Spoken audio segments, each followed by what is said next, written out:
Boa tarde. O Centro de Reflexão Cristã está a comemorar 40 anos de existência e neste momento em que está prestes a encerrar o ciclo das conferências de maio, vamos conversar com o seu presidente, José Leitão, que está entre nós. Mas antes, os temas que marcam a atualidade religiosa. Quis estar no meio dos pobres e morreu por defender a sua causa. Monsenhor Óscar Romero foi beatificado em El Salvador e declarado um mártir da Igreja. Del pobre fue la voz, lo hizo con amor, un legado nos dejó, al hombre devolvió derecho y dignidad, amar la vida hasta el final. A 3 de fevereiro, o Papa Francisco autorizou a publicação do decreto que reconhecia o martírio de Dom Óscar Romero. Romero nos abrió las puertas al amor, nos abrió las puertas al amor. Una nueva civilización, donde la vida se entrega porque vale la pena. Nadie le fue indiferente a su paso entre las... Foi em 1980, quando celebrava a missa, que o arcebispo foi morto por um franco-atirador num contexto de forte tensão política em El Salvador, onde se opunha às medidas repressivas tomadas pelos militares. A sua coragem foi recordada este domingo pelo Papa Francisco.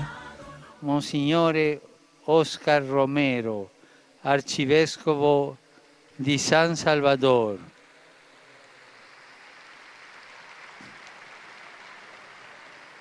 ucciso in odio della fede mentre stava celebrando l'Eucaristia.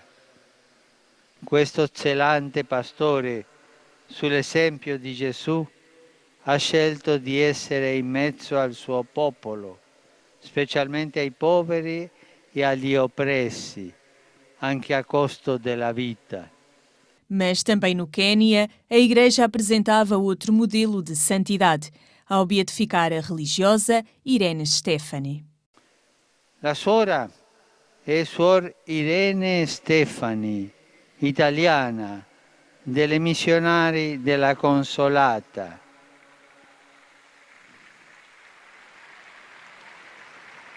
Che ha servito la popolazione keniota con gioia, misericordia e tenera compassione. L'esempio eroico di questi beati susciti in ciascuno di noi il vivo desiderio di testimoniare il Vangelo con coraggio e abnegazione.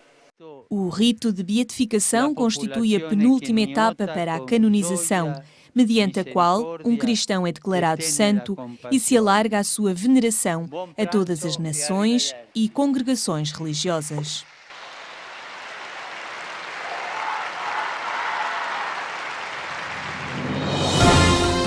No domingo de Pentecostes, Francisco lembrou que o mundo tem necessidade de homens e mulheres que não se fechem ao Espírito Santo. La chiusura allo Spirito Santo è non soltanto mancanza di libertà, ma anche peccato.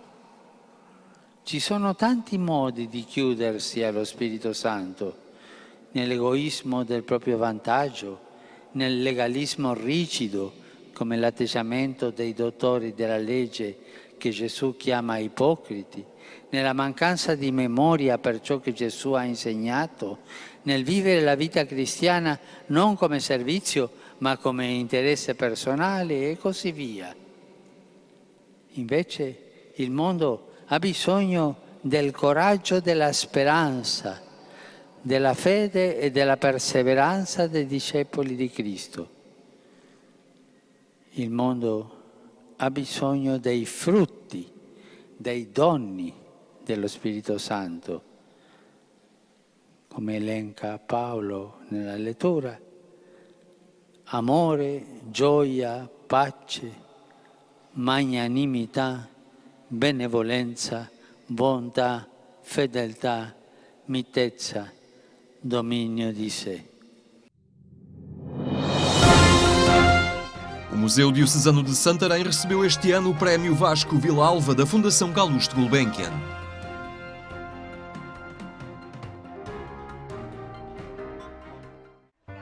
O Museu Diocesano de Santarém, inaugurado há menos de um ano, foi distinguido com o Prémio Vasco Vilalva da Fundação Calouste Gulbenkian, um prémio anual para distinguir um projeto de excelência na área da conservação, recuperação, valorização e divulgação do património cultural português.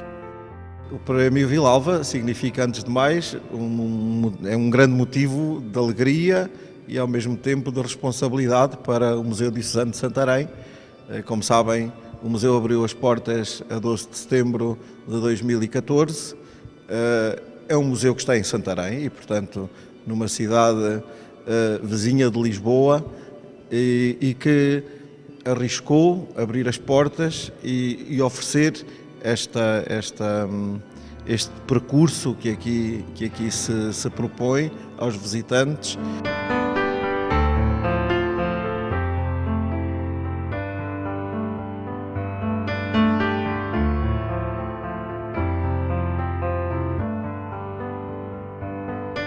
O júri do Prémio Vasco Vilalva, da Fundação Calouste Gulbenkian, decidiu premiar, entre muitas outras candidaturas, o Museu Diocesano de Santarém pela sua exemplaridade das boas práticas que estão aqui em evidência.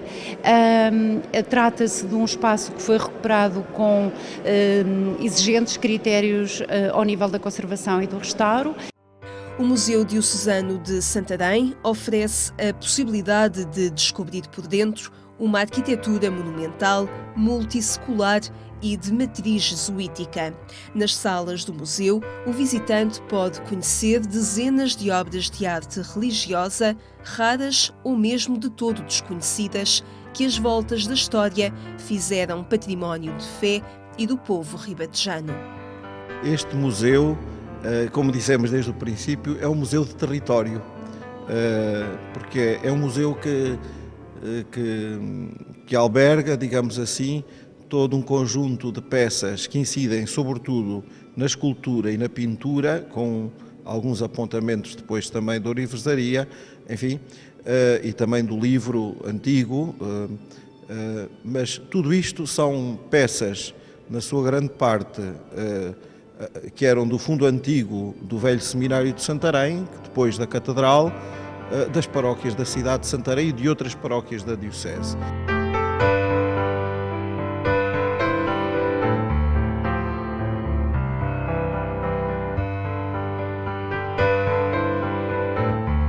Que foi aqui reunido neste contexto, mantendo-se vivo o espírito do lugar, mas dando também resposta às condições museológicas mais exigentes de segurança, de conservação e de abordagem crítica também de um ponto de vista artístico e estético. E por isso este júri tem sempre essas exigências. De resto, é um prémio que tem a finalidade de promover as boas práticas relativas ao património, e a Diocese de Santarém está de parabéns, absolutamente. O Museu Diocesano de Santarém tem na promoção da dignidade da pessoa humana, através dos bens culturais da Igreja, a sua razão de ser, ao serviço da evangelização, da pastoral, da cultura e do desenvolvimento sustentável da sociedade. Temos aqui exposto, sobretudo, património que foi resgatado do esquecimento e até da degradação em que se encontrava. E, portanto, o museu, digamos assim, no âmbito do projeto da Rota das Catedrais, acabou por prestar um serviço não apenas a este edifício, no sentido da requalificação do edifício que consubstancia camadas e camadas de história aqui, como também às paróquias de onde proveio muito do património aqui exposto. Enquanto projeto de território e de comunidade, este museu cuida, em cooperação com o Arquivo Diocesano, o património cultural da Diocese de Santarém, através da sua identificação, recuperação e também salvaguarda.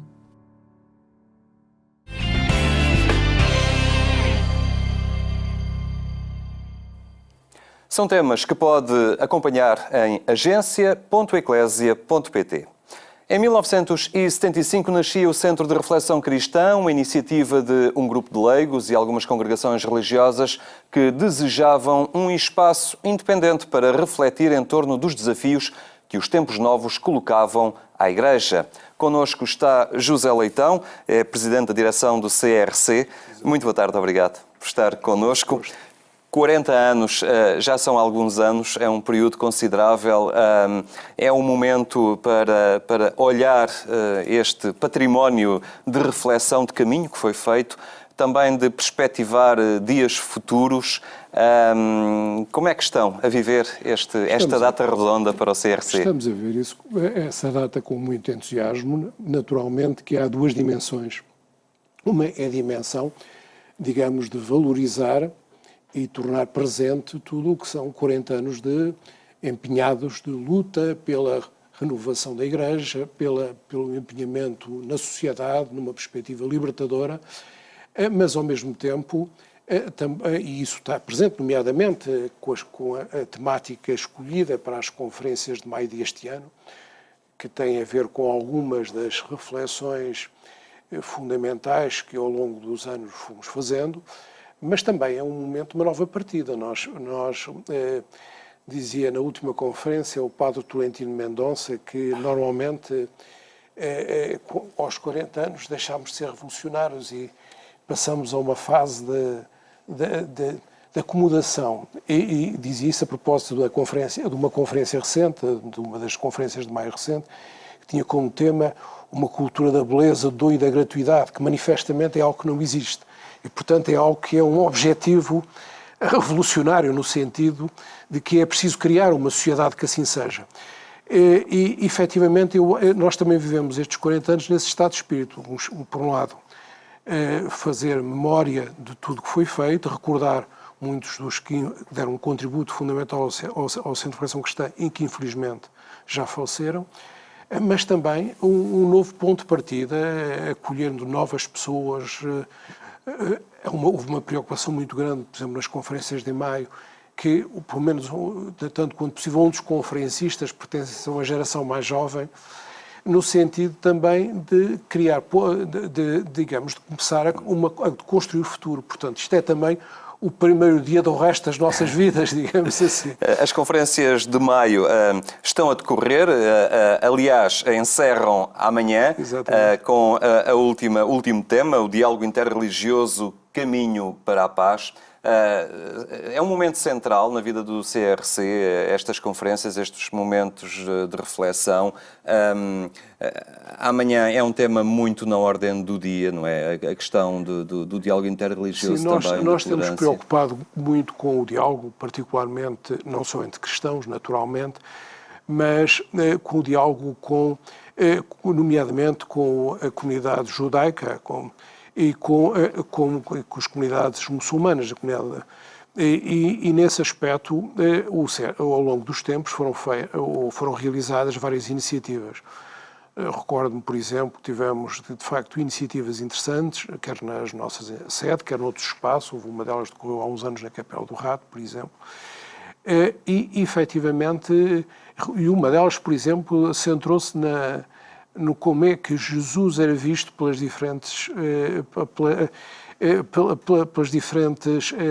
comunidades e, portanto, naturalmente, mais fácil, embora num contexto diferente, de aceitar pela comunidade islâmica, na medida em que, efetivamente, tem um lugar lugar diferente, aquele, naturalmente, que os cristãos lhe atribuem, mas também dialogámos com a comunidade israelita, a comunidade judaica, sobre isso e com, digamos, esta última conferência vamos ter, além do Guilherme Vera Martins, que é um membro ativo do centro e que, portanto, temos o José Ulman Carp, que é o presidente da comunidade israelita, e o Abdul Waqi, que é da comunidade islâmica. E, portanto, é um momento também não só de evocar tudo que tem sido a nossa preocupação de diálogo, como também a nossa preocupação é que esse diálogo não seja apenas embora de personalidades, mas seja um diálogo que seja vivido entre os cristãos no dia-a-dia. E, portanto, entre os cristãos e também entre os muçulmanos em Portugal, entre a comunidade israelita em Portugal, que seja portanto, esse diálogo seja um diálogo do dia-a-dia, que, aliás, em Portugal existem relações privilegiadas, de bom relacionamento, de cooperação, de diálogo, de respeito mútuo, mas, naturalmente, é importante trabalhar para que isso continue a ser assim e seja cada vez mais vivido assim, individualmente, não apenas pelas comunidades, mas pelas pessoas que integram as comunidades. Quem nos está a ver pode ainda participar neste momento, portanto, amanhã, no Centro Nacional de Cultura, o Metro do Chiado. Exatamente, ali o Largo do Picadeiro, portanto pelas 18h30. 18h30, exatamente, pode participar e é bem-vindo. E é a última conferência de maio. Esta dinâmica do refletir o que se passa no mundo e a forma como a Igreja e os cristãos estão no mundo foi sempre, digamos, imagem de marca do Centro de Reflexão Cristã e dá-lhe o nome até, desde logo. Exato. Na vossa opinião, continua a ser muito necessário estimular o promover esta dimensão da crítica, do olhar crítico, do saber construir realidades novas, interpretar o que temos para projetar algo com criatividade. Portanto, é este o papel um bocadinho do cristão na sociedade atual? Eu penso que sim. Aliás, nós começámos por uma conferência que torna isso bem claro, que era Homens e Mulheres numa Igreja Serva e Pobre. Ora, se nós pensarmos, por exemplo, no pequenino livro que o Yves Congar, que foi um dos teólogos do Concílio, publicou e que, entre nós, se encontrou ainda nos alfarrabistas e que não teve não lhe foi atribuído, foi editado pela Logos, não teve a importância que merecia. Mas nós vemos que essas preocupações permanecem vivas na ação, nos gestos e nas palavras, nas iniciativas do Papa Francisco. E quando dizemos igrejas ser pobres, tem várias dimensões. Tem uma atitude de serviço, não a igreja como um espaço de serviço e não um espaço de poder. E, por outro lado, há também uma preocupação homens e mulheres, portanto, o papel, que é uma dimensão que nós sempre tivemos, que é o papel das mulheres na Igreja. Portanto, efetivamente, sempre nos batemos para que as mulheres vissem reconhecido crescentemente um papel mais ativo a todos os níveis na vida da Igreja. E fizemos, por exemplo, encontros que estão, por exemplo, nós temos o número da reflexão cristã, que foi só um encontro já há uma década e meia, para não querer errar exatamente o número, na data, e essa preocupação continua viva, não é? Naturalmente que hoje nos sentimos muito, quando vemos a preocupação do Papa Francisco com a renovação da Cúria, com a renovação, portanto, das instâncias económicas, do Banco do Vaticano, digamos assim, com o papel, as declarações que têm feito sobre a importância das mulheres e da Igreja lhes reconhecer um papel mais ativo, recordando, aliás, o papel que elas tiveram logo no anúncio da ressurreição, portanto, aos apóstolos, portanto, levarem a nova aos apóstolos que Jesus tinha ressuscitado. Tudo isso agora sentimos que também, isso é uma questão que também para nós é muito importante, é que é importante que isto transforma em ação, em vida do dia-a-dia, em vida individual e em vida coletiva. É por isso que a atual direção está muito empenhada em retomar os encontros de sócios e amigos, uma dimensão de reflexão mais partilhada entre os sócios e amigos, e também valorizar as ligações com aquelas entidades que foram sócios coletivos, que era uma dimensão que o Centro tinha e que estamos interessados em reativar. Porque é importante, digamos, que não apenas refletir, mas agir de acordo com essa reflexão. Uma última questão. Há 40 anos, quando nasceu o CRC, havia um grupo de católicos muito empenhado nas questões sociais, na construção política do país, que dava os seus primeiros passos na democracia, e o José Leitão é um exemplo disso. Passaram 40 anos. O desafio da política está aí, continua muito presente na nossa sociedade, tal como as causas sociais, neste momento marcado pela crise. No vosso entender, mantém-se plenamente o apelo aos cristãos? Entendem que, de alguma forma, os cristãos hoje estão mais desligados, sentem menos o impulso de avançar, seja na política, seja na defesa aberta de questões de justiça social? Eu só posso ir responder a título meramente pessoal, de observação pessoal. Eu penso que, efetivamente, porventura não estão tão presentes como seria de desejar. Embora, se nós virmos, na maior parte participam muito em diversas organizações, em diversas instituições, quer sociais, quer políticas. Mas penso que poderiam estar mais presentes do que o que estão, efetivamente. Também, naturalmente, que há um fator que, a meu ver, que contribuiu negativamente para isso, que foi o enfraquecimento do que era, digamos, a intervenção da ação católica, que era muito virada para esse tipo também de intervenção. De qualquer forma, diria que há muitos cristãos presentes, mas penso que, efetivamente, é necessário que haja mais, porque, digamos, a natureza tem horror ao vácuo e, portanto, quem não participa não pode inscrever a sua própria marca na realidade. Muito bem, José Leitão, muito obrigado por ter estado connosco. Nós é que agradecemos. O CRC, o Centro de Reflexão Cristã, 40 anos depois, a mesma determinação em contribuir para a formação cristã, sempre assente na capacidade crítica e na abertura à mudança. Lembro que, mais logo, pelas 22h45, pode escutar a edição rádio do programa Eclésia na Antena 1. Tenha então uma muito boa tarde. Até amanhã, se Deus quiser.